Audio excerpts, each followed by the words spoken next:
there's definitely the issue of the commons, right? And the sort of the like what is available to the public and how is that being taken away? And if it's taken away, what is left? The things that are common to everyone that everybody can have access to. And so for most people that I'm speaking with, this sense of dispossession shows up in a very dramatic way. You will not believe some of the things that I have heard. I have had people completely break down, weeping, to talk about this transportation issue. And and they say something like, "I can't believe I just cried about the bus." It doesn't look like it's a big deal until it completely sort of dramatically changes a person's life. On March 22, 2017, the Saskatchewan Party government announced the Saskatchewan Transportation Company would be shutting down after over 70 years in operation on May 21st, 2017. The STC was a Crown corporation providing intercity bus service for over 200 communities and the most marginalized in the province: seniors, Indigenous women, people with disabilities, and on low or fixed incomes. 206 transit workers and members of the Amalgamated Transit Union Local 1374 lost their jobs in the shutdown. Okay, well, my name is Richard Shanks. I worked here for 15 years and I loved the job. It was a heartbreak. Many customers that I know when I got on my cell phone, that they didn't believe it until it happened. Well, majority of them were like family, or they are like family. It's disheartening to know what they're going through now, what their hardships on what they're doing. It's hard. It's even hard doing this interview because it just chokes me up. But another lady, I went to a funeral up on the 14th of September, and I thought I'd stop into her place. She was a regular customer. And yeah, all she could tell me is she's trapped. She's like a prisoner in her own home. It's a sad situation. I don't know what else to say. 1 year later, on July 9th, 2018, Greyhound, which had operated an intercity bus service in Western Canada for over 50 years, announced it would pull out all but one of its routes in Western Canada on October 31st, 2018. 800 more transit workers, also members of ATU Local 1374, lost their jobs, which impacted millions more vulnerable transit riders. Thinking about those people in these communities and how a lot of people, don't or can't drive, and older people that rely on the service, of course it's a blow. And as I said earlier, I just kind of always assumed that service would never really change because it was so heavily used. Both the Saskatchewan Party and Greyhound said that ridership was low and the services just weren't making enough money to be sustainable. In response to the Greyhound closure, Federal Transportation Minister Marc Garneau recently offered to split intercity transit funding with the Western provinces 50-50. So far, only British Columbia has taken the offer. Garneau has said, "We will wait to see if the other provinces come to us." But we don't have time to wait and see. This is an issue that requires bold, decisive action for social, economic, and environmental justice. What do we want? When do we want it? What do we want? When do we want it? What do we want? When do we want it? It's like transit. It's an arm on a body that needs to stay there. And everybody knows this. So my first reaction was, what are you people doing? Like, don't you understand what you're doing? And then the thing comes back saying, I don't really think you care what you're doing. My name is Emily Leadham, and you're listening to Still Waiting for the Bus, the unnatural death of Prairie Intercity Transit, presented by the Amalgamated Transit Union Canada.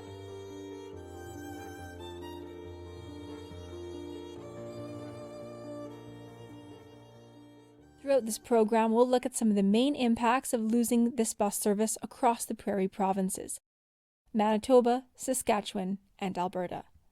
And we will interrogate the claims that these transit services were no longer financially feasible to operate. Hi, I'm John Donino, President of the Amalgamated Transit Union Canada. We represent 34,000 transit professionals across this country. ATU Canada also represented the STC and Greyhound drivers and mechanics who lost their jobs over the past 2 years. We not only want to tell you a story, but send a message. Number 1, transportation is a human right. 2, the market cannot effectively provide an intercity transit service that adequately serves communities. Number 3, transit jobs are green jobs, and we need more of them, not less. Number 4, we demand the establishment of a national public intercity transit service as part of a Green New Deal for social, economic, and environmental justice and tangible reconciliation with Indigenous peoples. We want you to share this documentary with friends, family, and candidates running for office. You can also visit atucanada.ca to find a fact sheet on intercity transit, as well as a petition calling for the creation of a national intercity transit service. Riders and transit workers were never consulted when Greyhound or STC shut down, and never given an opportunity to provide feedback on what could improve the services. It was a profoundly undemocratic way to alter the lives of so many people. So if we are to make a new intercity transit system that works, we have to actually talk to people who need it. My name is Jacob Al-Hassan.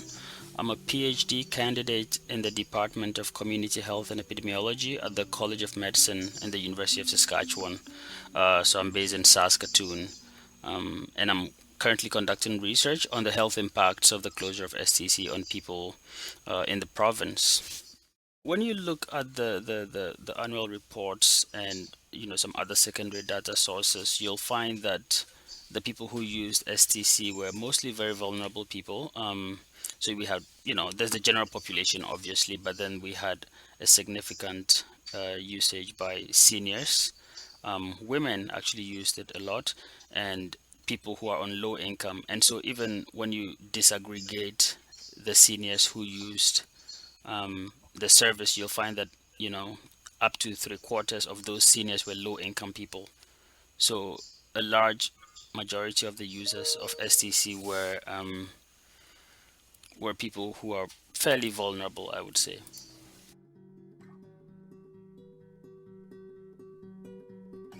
This is Arlo Uzichupi calling from Saskatchewan. I was an active user of STC up until 2016 out of Melville, Saskatchewan. I'm First Nations and I have health issues, so that was my mode of transportation to get to the major centers such as Saskatoon or Regina or even Yorkton some days. I didn't have a vehicle at the time, so sometimes it was my only means of actively getting around for medical appointments. I would also use it for social visits. I particularly liked the specials they had for seniors once a year. Travel anywhere in Saskatchewan for like $10. Those are really satisfying because you could see people that were on the other end of the province, reasonably, affordable visits to them on the bus. It was safe and it was warm, it was all clean for the most part. So I missed doing that because otherwise you couldn't do it with, even if you had your own vehicle, the cost of gas, wouldn't be anywhere near what it costs to go out every fall. And you'd see the bus full of older community and, you had kind of a nice visit on the way as well. But even going back to university days as a student, that's how I got home every weekend between Regina and Melville, was the STC bus. And I know it was the same for pretty much every university student that didn't have a vehicle from small towns. My name is Jamal Abbas, and I'm from Hodgson, which is about 2 hours north of Winnipeg. Starting school, my weekends were always spent at the farm helping my mom and dad. And, of course, the expectation to be out here to help was, it's still like that. Hey, I'm talking to you from the farm, and I'm almost 30 years old, so I'm still pulling some farm shifts. But, to maintain the workload and whatever, being out was certainly top of mind, but I just didn't have the money for a car. So the bus service was, of course, something that was heavily relied on. My name is Shauna Bell. I'm the Executive Director of Cantera House, which is the operating name of Brooks and District Women's Safe Shelter Society, located in Brooks, Alberta. So if our population is, I think it's just about 14,000 now.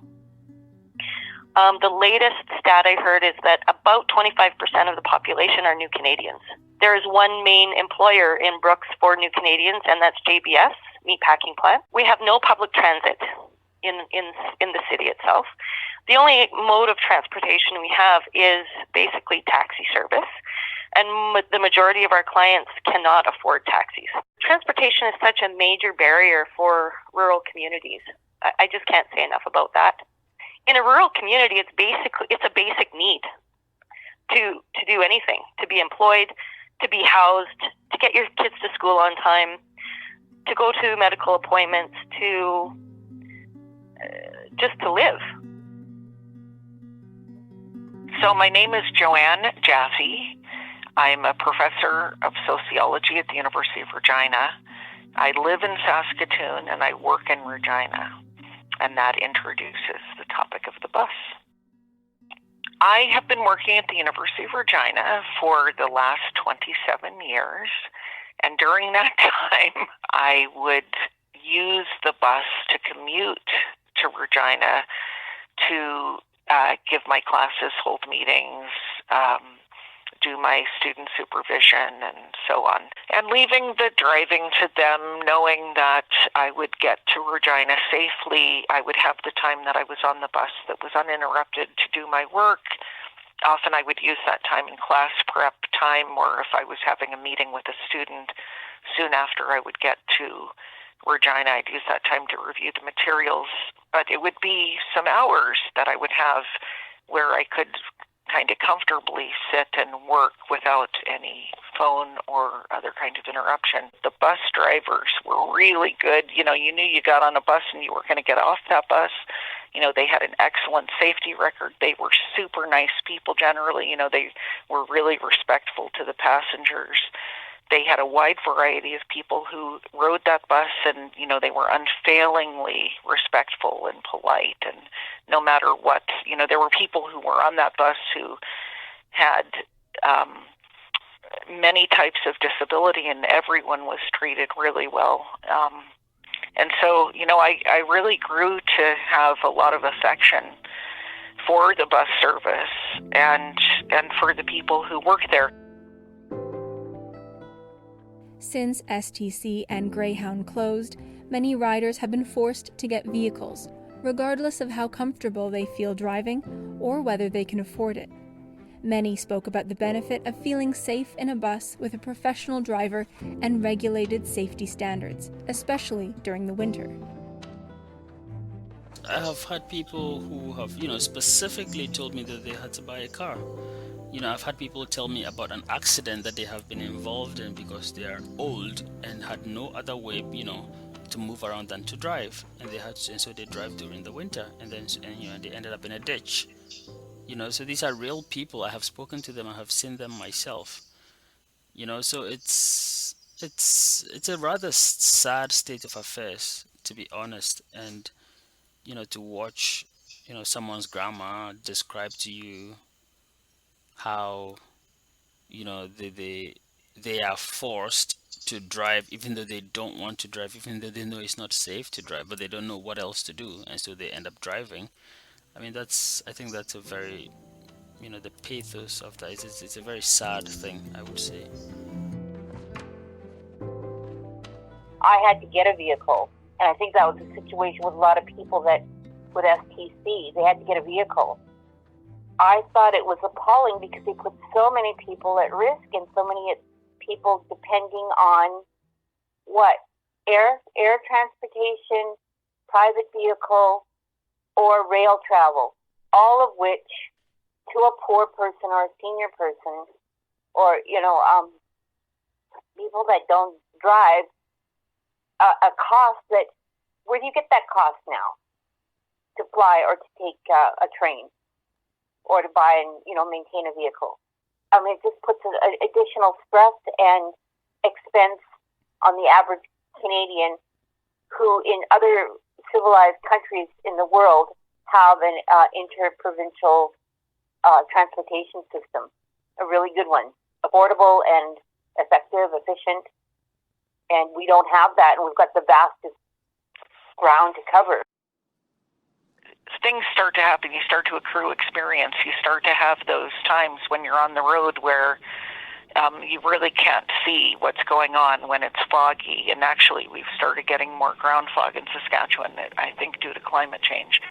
So I hate to drive early in the morning because often you can't see when you're on the road, or you have unexpected storms or something like that. I started really relying more and more on the bus to so that I would know that I wouldn't need to stress out when I was on the road.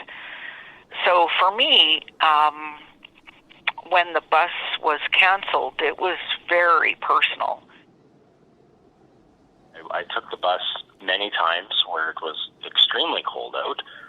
At least once or twice in not a blizzard, but in snowing like conditions. So it had its safety advantages, at least from my perspective. I felt a lot safer, and some of the vehicles that I would use or borrowed or owned were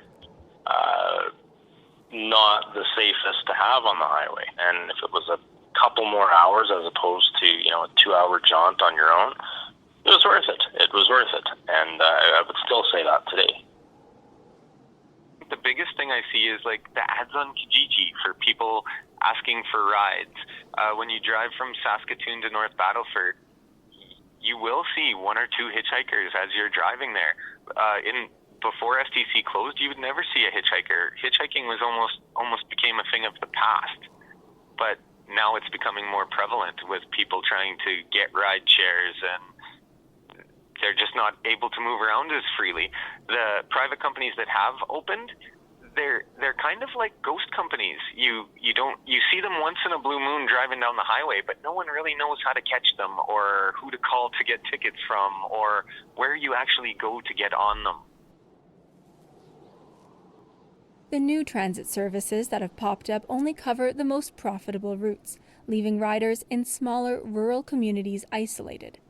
But, as we'll explore later, if the service is managed properly, effective coverage for smaller, less profitable routes can actually help feed into and increase ridership for the main routes. It also establishes a broad network to provide a cost-effective and efficient freight service. But route coverage isn't the only thing that matters for intercity transit. It's also about convenience, coordination, affordability, and accessibility. A few services did crop up here and there. If I'm to quote some of my participants, they have been piecemeal, So they crop up here and there, they have been largely inadequate, and in many instances they have also disappeared. So I think the only service that I have heard from my participants that seems to continue to exist, although not to many places, has been Rider Express, and many people have described for me some pretty negative experiences with Rider Express, although the participants are often quick to add as well that they do not wish to blame that service per se, but they do just want to sort of describe the negative effects or sort of experiences they have had trying to use that service. So it's probably the big one that people mention, but it is inadequate, geographically because it doesn't go to many places, and also the sizes of those buses are from the perspective of the people I have spoken to who have used that service, it has largely not been, and it has not risen to the expectation of the people who had used services like STC. And so, in that sense, even though it exists, it's not necessarily an adequate replacement for a service like the STC.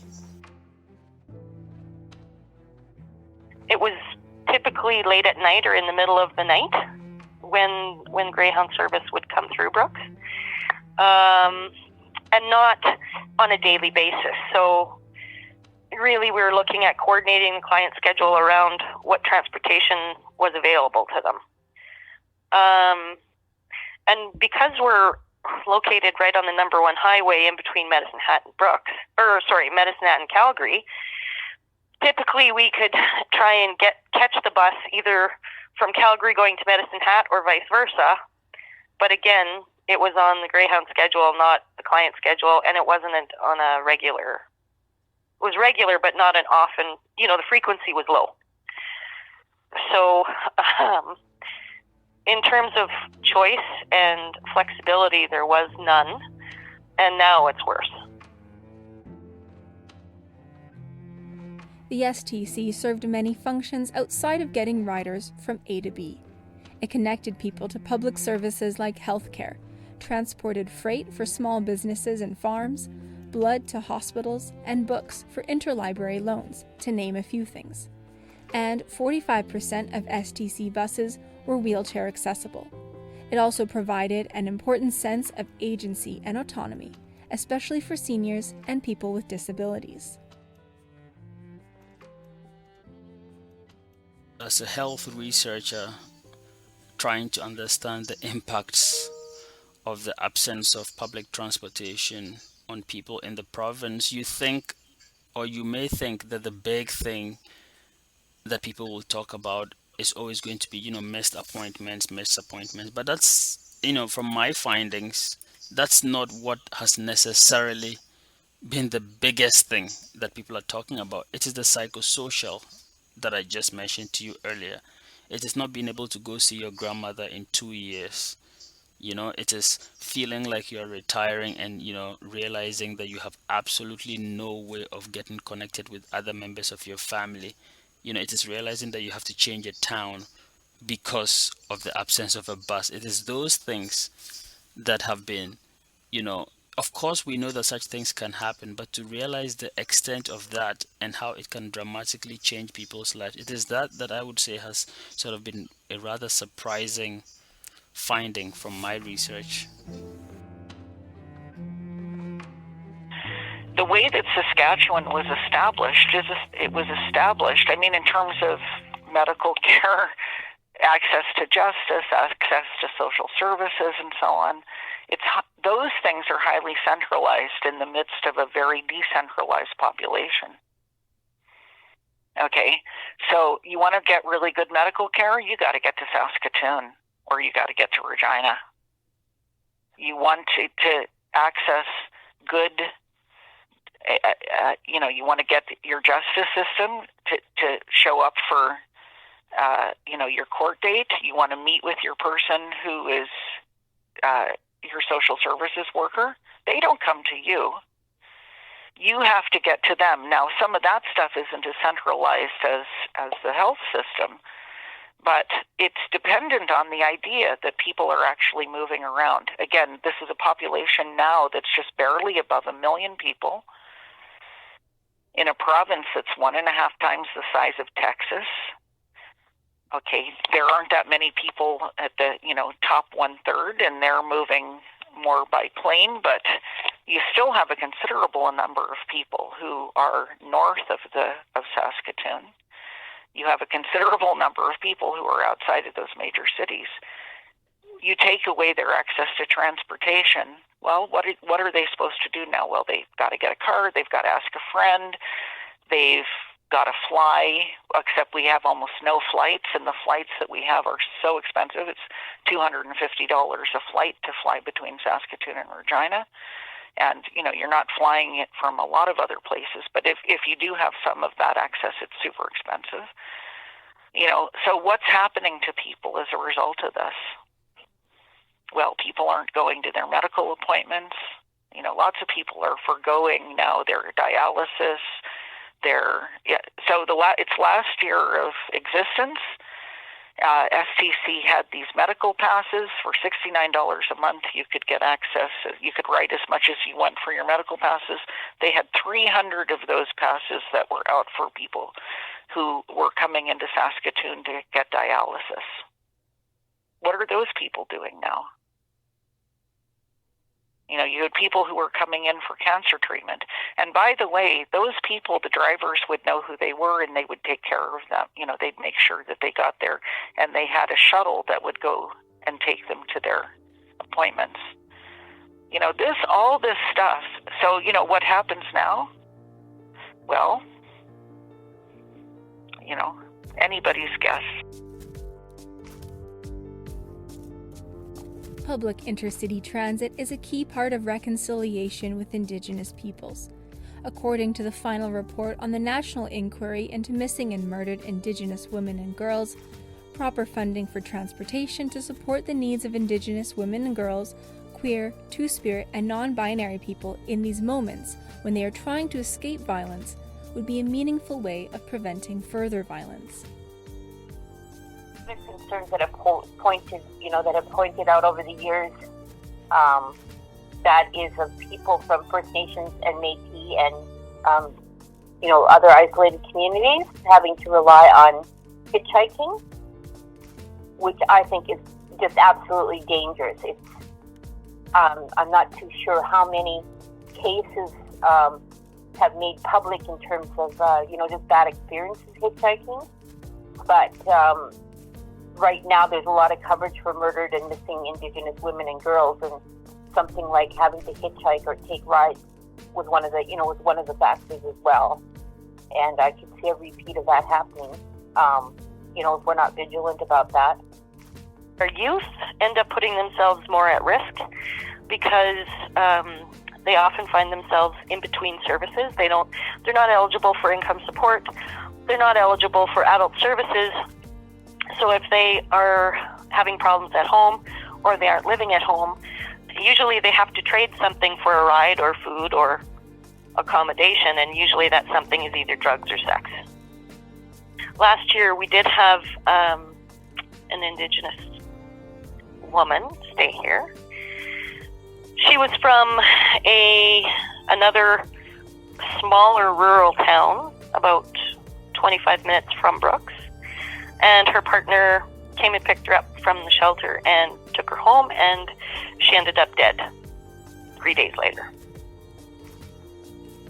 because he was her ride. Right. And she didn't know anybody else in town. So it's very sad. The report also points out greater interjurisdictional cooperation is crucial. Important areas highlighted for cooperation include national awareness campaigns, national action plans, and better public transportation services. A piecemeal, uncoordinated approach to intercity transit is exactly the opposite of what the report recommends.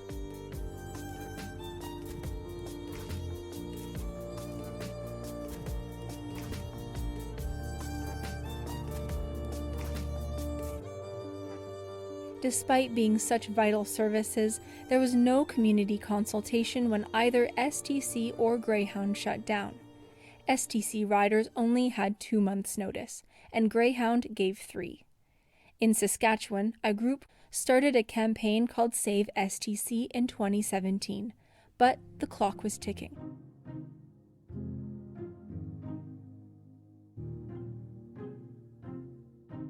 So there was a team of us, let's say, who were commuting. When they canceled the bus, we heard one moment.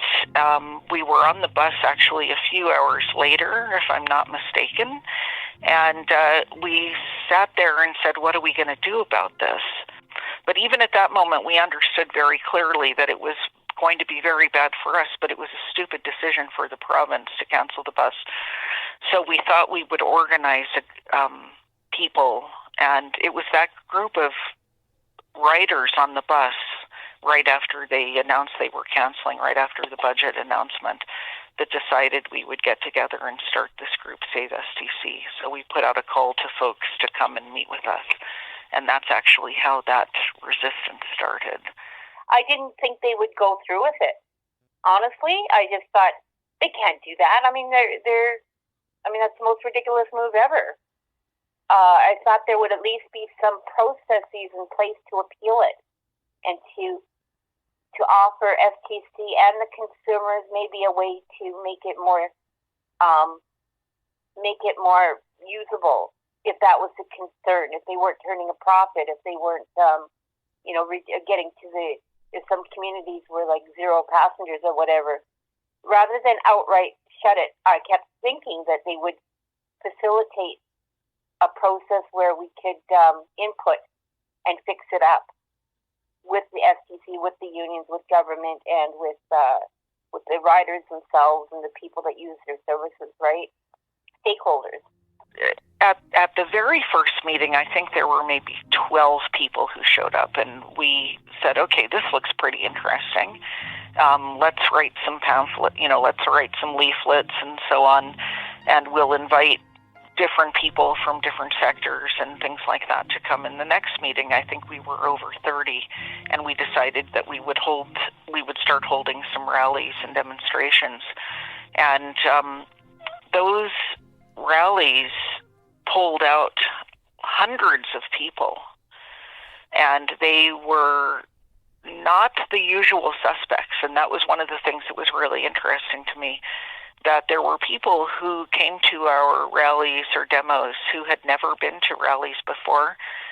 We decided to do some interesting things, like we held one of the rallies that we did had a support component for the workers down at the bus station.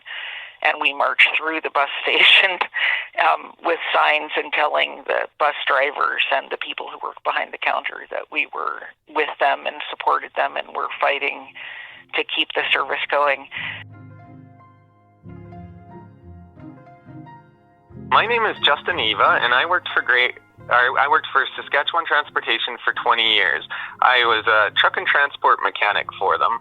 And then I also worked for Greyhound for 2 years, and I was also a truck and transport mechanic for them. From day one, I was right on it. At the time, Eric Carr was the president of our local, and I was on the phone with him immediately, seeing what we could do, because I truly believed that if we got it out to the public, we could maybe save the place. Maybe not save it 100%, but save the place. But that's not exactly what happened.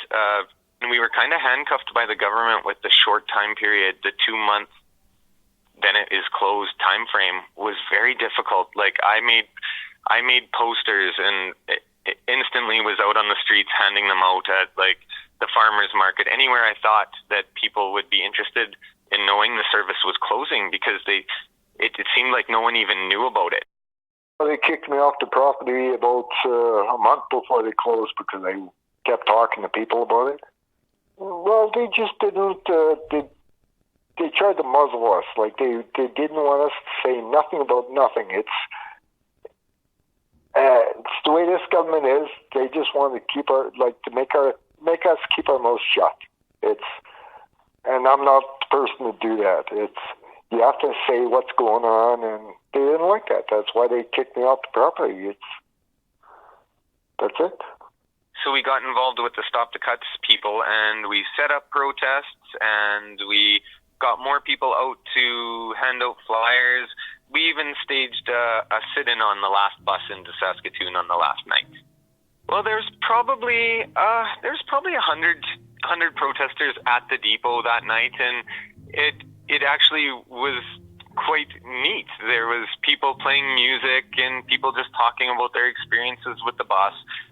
There was single moms talking about how they didn't know how they were going to get their child to visit their father that was in another city within the province. and people saying they couldn't get to their doctor's appointments, they had diabetes, and all kinds of stories that you heard. And then at the end of the night, the last bus pulled in, and the passengers refused to get off because we had kind of set it up that in Dundurn, a bunch of passengers that we had selected to get onto the bus got onto the bus, and then they refused to leave the bus when it got to the depot. About 6 hours into their sit-in, the police were called, but the police came and said they weren't going to do anything about it.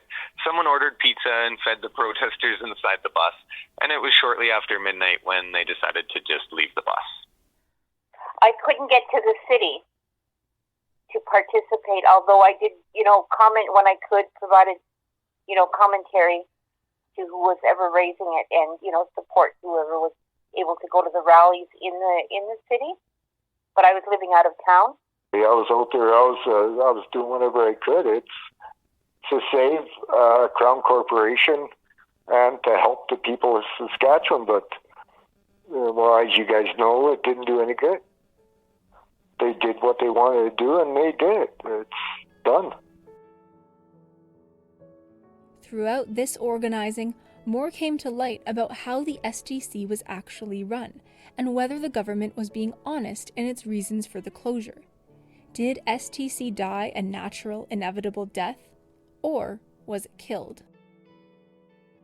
But it's clear to me that also that the province really didn't want the bus service to continue, so they were doing things to sabotage them.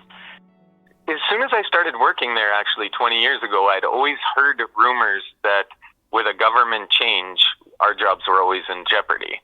But for the actual shutdown, I started worrying about 5 years before we were notified that it was going to be shut down. They were definitely making the books look bad so that they could publicize to the media that STC was losing a lot more money than they actually needed to.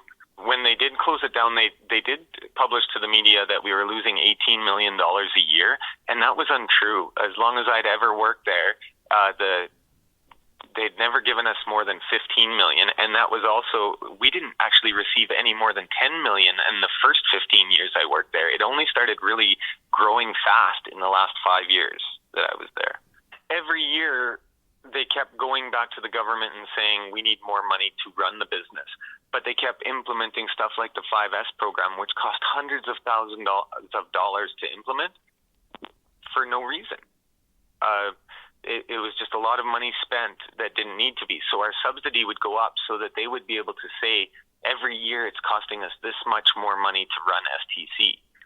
When it was a lot of wasted money. We could have probably ran STC for 10 more years at a $10 million subsidy if it was just managed properly. It is a program where they would come in and they would try and make your systems run better. But in a small company, it would be a great system to run if you were in China or something and you had like a warehouse where you had thousands and thousands of employees and you could save a nickel on every employee a day. It would add up to a substantial amount of money at the end of the year. But STC had 240 employees. If you save a nickel a day on each of these employees, you're not saving very much at the end. It will take you so many years just to pay for this company to come in and teach you the program. And what it came down to was they taught us how to clean up and put things in a nice, orderly fashion on the counter. That's what it actually came down to being. Al Barker, I was a service attendant, and I worked there for about 4 3/4 years. I knew back in about 2013, I started this job in July of 2011, and we would hear whispers there, but the way the company was run, I knew something was wrong within the first 1.5 to 2 I worked there, because standard company isn't run that way.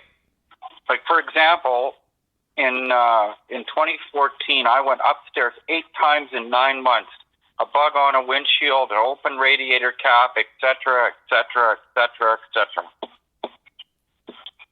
Goofy little things that wouldn't have mattered to anybody for any reason. Well, I went out on stress leave at one point in 2014. I was out for 6 weeks and handled stress.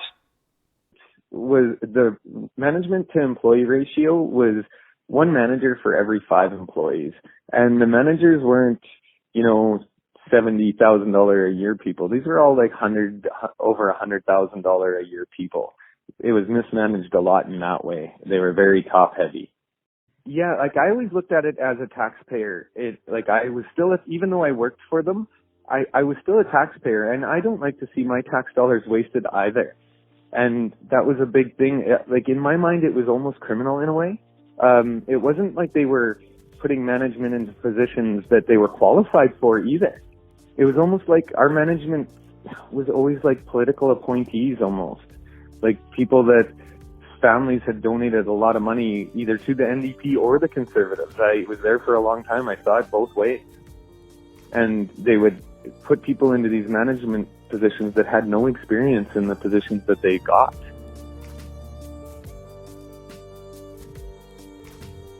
The provincial government had set up policies so the STC could not compete with private services. So STC wasn't allowed to advertise and had restrictions on offering freight and charter services. This hampered its ability to bring in income through those services. And cutting back routes over time reduced the amount of people who were able to get connected to the main routes and even to other transit companies, like Greyhound. It's clear that it's very difficult and probably impossible to make money in transportation, in this kind of transportation anyway, if you're just doing passenger service, that your money has to come from elsewhere.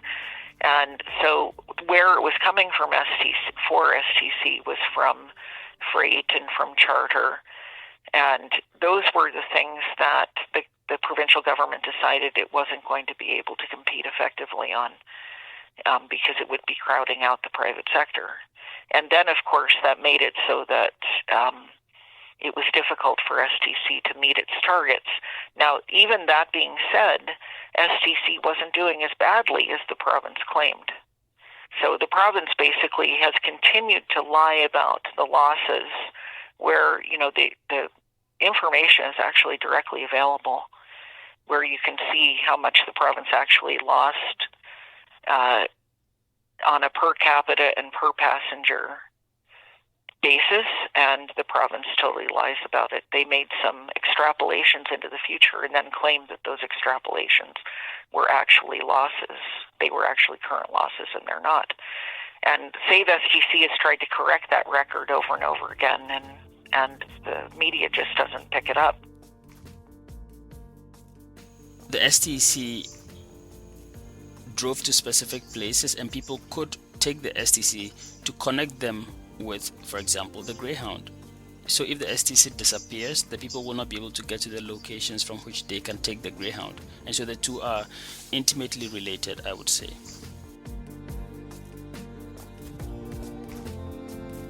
The province actually originally cut back. The STC used to operate, it had a tram, it went across the provincial boundaries. And then when the Sask Party got in, they decided that STC could no longer go into Alberta.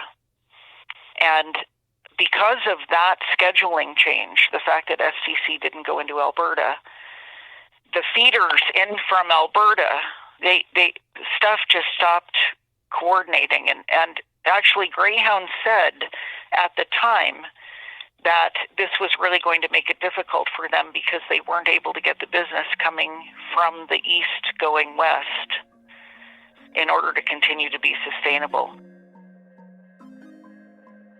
Norman Parent was the Greyhound agent in Steinbach, Manitoba from 2000 to 2004. At the time, Greyhound was owned by a US-based company called Laidlaw. He says decisions Greyhound made over a decade ago contributed to the slow dismantling of intercity transit in Western Canada. And despite Greyhound being granted exclusive access to certain routes by the provincial and federal governments, and receiving cash subsidies over the years, Norman says the decisions Greyhound made in its last few years continued that trend of mismanagement. My name is Norman Parent. I was the Steinbach agent for Grey Goose Bus Lines from 1999. In 2000, it changed from Grey Goose to Greyhound. I was responsible to build up the business with the help of Greyhound, and I was to accept packages. I was supposed to sell tickets and ship off freight and stuff like that, help the drivers load up the buses and so on and so forth. Basically, I was their go-to guy in Steinbach. We started off with one customer. Right shortly after, we were looking after 60 customers on a day-to-day basis. These were freight customers? Freight customers. These were all freight customers. We went into Otterburn, we went to Blumenort, Landmark, Kleefeld. We went throughout all of southeastern Manitoba. Yeah, the Penner Farm Service. This was the first customer that we had. And then we just continued to expand. We just kept going steady and just growing leaps and bounds. Now, we were offering same-day service or overnight service to most of the communities in Manitoba. So when we were offering that, like I said, I was competing against 14 different courier companies, and price-wise, we're competitive. But the thing is, they couldn't beat the service because, like, especially to Fort Francis and Thunder Bay, they're all getting it same day or guaranteed next morning delivery. Well, these guys were ecstatic because they could order something in Winnipeg in the morning and they would get it in Fort Francis that same night. Well, that was fantastic. I mean, it was unspoken of. And we had Genmar boats, for instance, that turned around and says, well, we could probably give you a heaping half-ton load every day of freight if you guys can do a little bit better in the price. So I was getting these guys hyped up. I said, look, we have these customers that want to use us, but they want to have a little bit of a better rate. You're putting a package on a bus. What's it costing you? Nothing. We could build up this business. No, they turned around and they gave them these extravagant rates and said, well, that's the best we can do. And it's like, are you kidding me? Like, you've got a system, you've got a structure going on, you've got a network working on here. And the thing is we want to add more freight. If we can add more freight, yeah. But see, Dallas, Texas never considered the freight. They always said, there's no riders, there's no riders, there's no riders. They said, let's increase the ridership. Well, first of all they had to do was reduce their rates for the passengers because they're running the buses full of freight. The buses were making like huge money in freight. So the passengers would have been gravy for them. But they never did that. They just kept saying, oh, well, we need more money from the passengers. We need more money from the passengers. And it's like, no, you don't.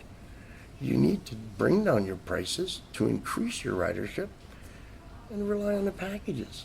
I wrote an 8-page letter to Greyhound, and I told them that I said their business would last about 8 years, and it lasted about 10. So I wasn't too far off the mark, but I could see what they were doing. They weren't doing anything to build up the business. It seemed like the guys here in Manitoba were killing it. They were doing everything in their power, to kill the business. The biggest problem that Greyhound had was Greyhound didn't tell their customers. All of a sudden, us as agents, we would get a memo saying, okay, as of such and such a day, we won't be running the schedule. So now we're trying to tell our customers, they're not giving out any notices or anything like that. They were supposed to put it in the local paper. I don't think I ever saw anything in the local paper. See, sometimes at 2:10 in the afternoon, all of a sudden when they discontinued the afternoon bus run, customers would come in and say, I'd like to catch a bus into Winnipeg. It's like, well, sorry, they discontinued that service. When? Oh, last week. Nobody knew. Nobody knew that they had cut the service. They didn't let anybody know. They'd make changes, schedule changes, and it wasn't very much. Like they would change the 11:25 to, let's say, 11 o'clock. Okay? Well, now people were showing up at the bus depot for 11:25, realizing that the bus left at 11 o'clock.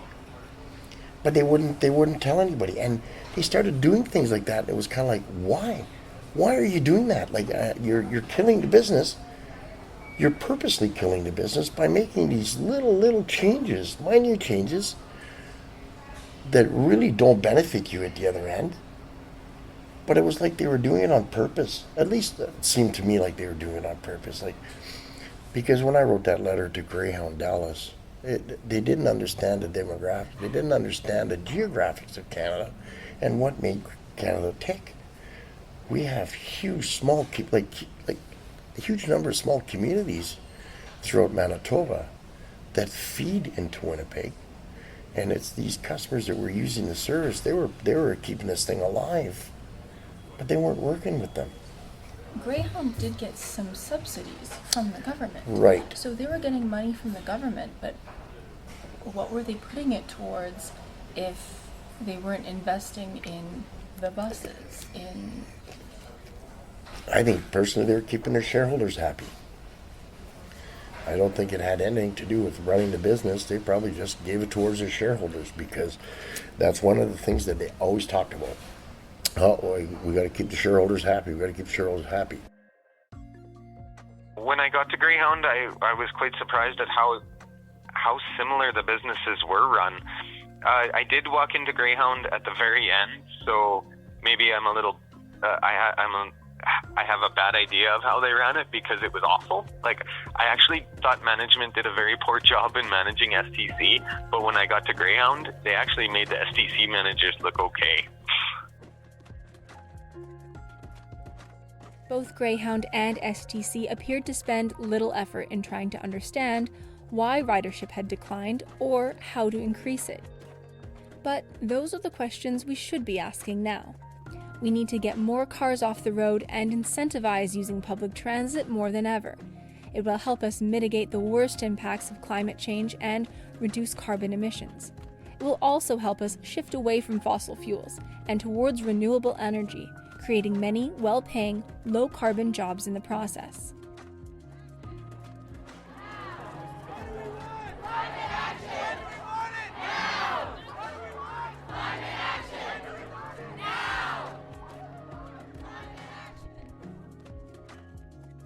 On Friday, September 27, 2019, led by Indigenous and student organizers, nearly 1 million people across Canada participated in global climate strikes to demand the world's leaders take action on climate change.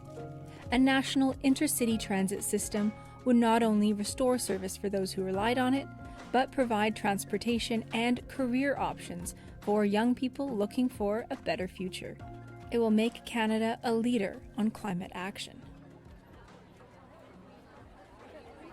The logic there is very, very clear and almost incontrovertible, right? If you have a bus and there are 50 people can be on one bus, and so you have only one vehicle, and all emissions are coming from one vehicle. If you don't have that one bus, you're asking 50 people, or if you're lucky and they are driving in pairs, 25 cars, to be on the road. I don't think there's, it's not a very complicated calculation that we need to do to understand that this will have detrimental environmental impacts.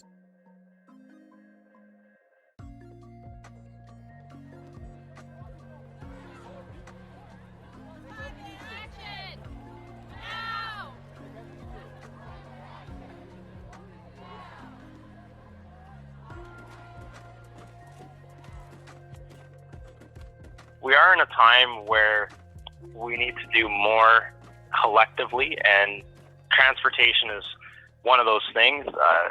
Whether you believe in climate change or not, whether you see the benefit to these sort of shared resources, it exists. It certainly does. And is it possible for every single homeowner to own a car? No, and that's not the case.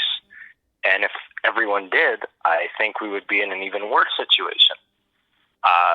Whether that's economically, with our environment, air quality, these are good services, and they should be enhanced and they should be encouraged to use. And that's a political statement, but it should be encouraged. And that is, in my view, that's the role of government to help facilitate that. And the public has to recognize that it is a benefit to your community. I think we have to frame it in a way, not only green energy, use, but in terms of public service. And if you frame it that way, it's a little easier to do some interprovincial strategizing, right, or provincial strategies that link up across Canada. If you look at it as an essential public service to have public transportation, and there are going, it's never, maybe it'll never have a profit or never break even, but you don't charge your kids for their strollers, right? You don't charge your kids for different costs that you had to incur when they were little. And I think it's the same way. We don't charge people for hospital stays and other universal health care advantages. And I don't think we should charge people to have a fuel, like a energy efficient, safe way to get around a vast country. What else are we paying our taxes for?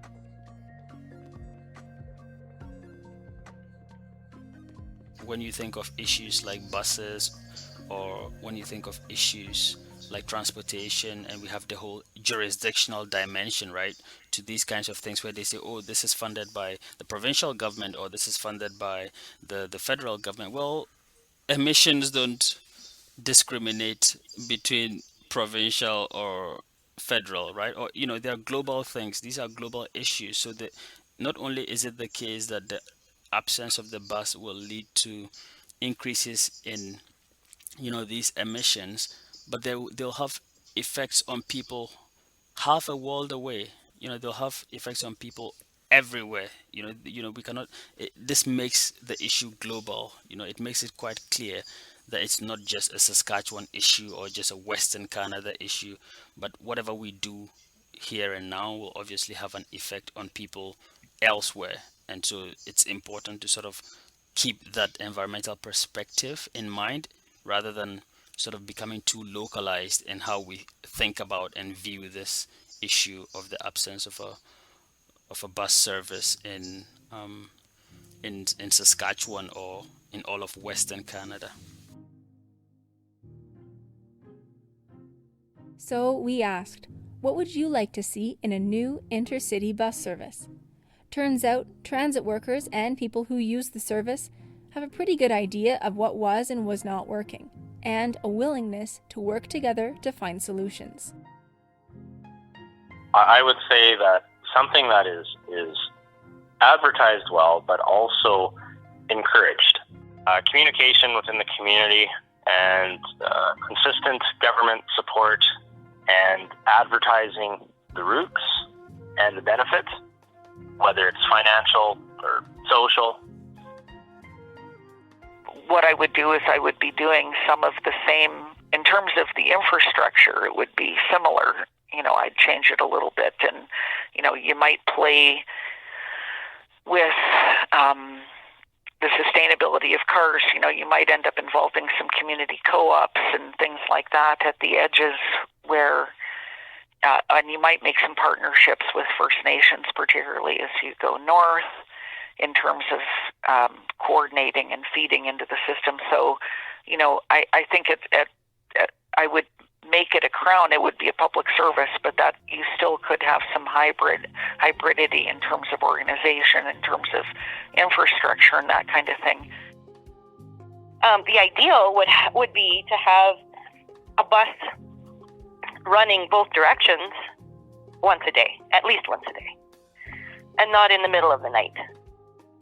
I think that would be first, is like to make sure that if you have to stay overnight or if you have to have a long wait, that there's, a place that you will be safe and it is actually serviced, not shut down for the night and you're sitting in kind of this abandoned, scary depot. So that would be my number one in terms of a consumer. I think the other thing would be to,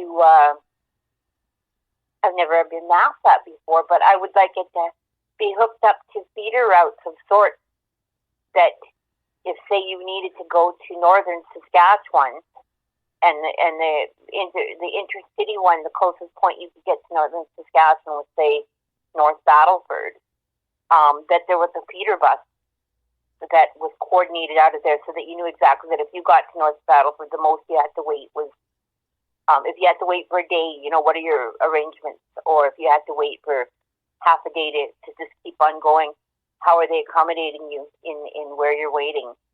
So that would be like airports have all those amenities now, so that if you had to spend the day at the airport, you're not going to die, right? There's water, there's food, there's places to relax, there's entertainment.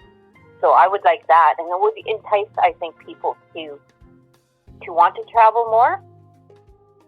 People want a bus back. People want a public transportation system back, and people want it to be responsive to their current needs. They needed to actually do some market research on their runs and figure out what is the average passengers on these runs. Can a 15-passenger vehicle actually service these routes? And then as you need to, downsize to those pieces of equipment to actually service the needs of that community, not just blanket everyone with the same need.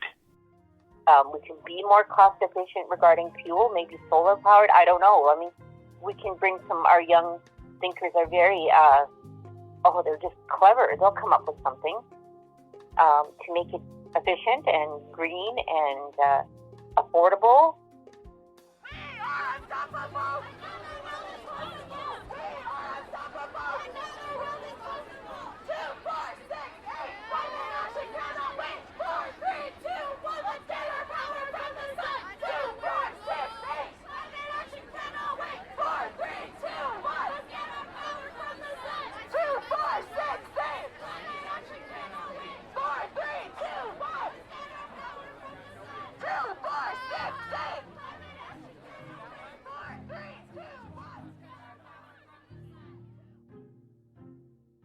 Section 5 of the National Transportation Act states, "Private sector competition and private-public partnerships are the ideal methods to deliver transportation services which advance the well-being of Canadians, meet the highest safety standards, and are accessible to people with disabilities." But it's clear that the market is accomplishing none of these things. Section 5 of the National Transportation Act must be amended to facilitate the creation of a national public intercity transit service as part of a Green New Deal for social, economic, and environmental justice and tangible reconciliation with Indigenous peoples.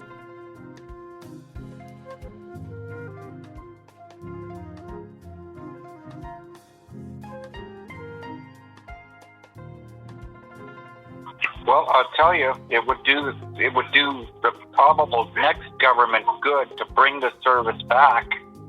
It should happen. My guess is if we get a change in government, it may very well happen. Yeah, it's a service that's still needed as far as I'm concerned. It should still be there.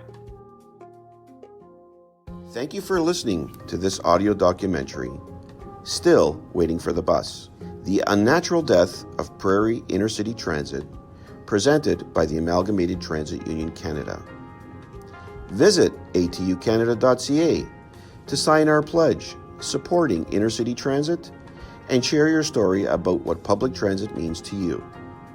Please share this with people in your community, send it to your local politicians, and ask them to support dedicated operational funding for public intercity transit.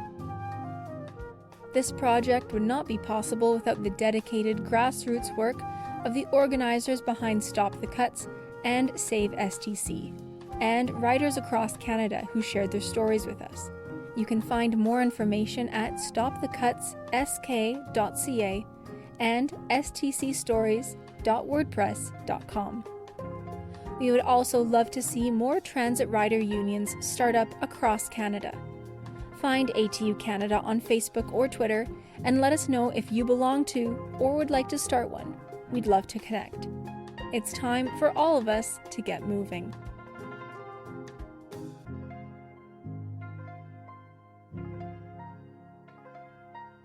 The music in this program is by Ketsa and Mon Plaisir.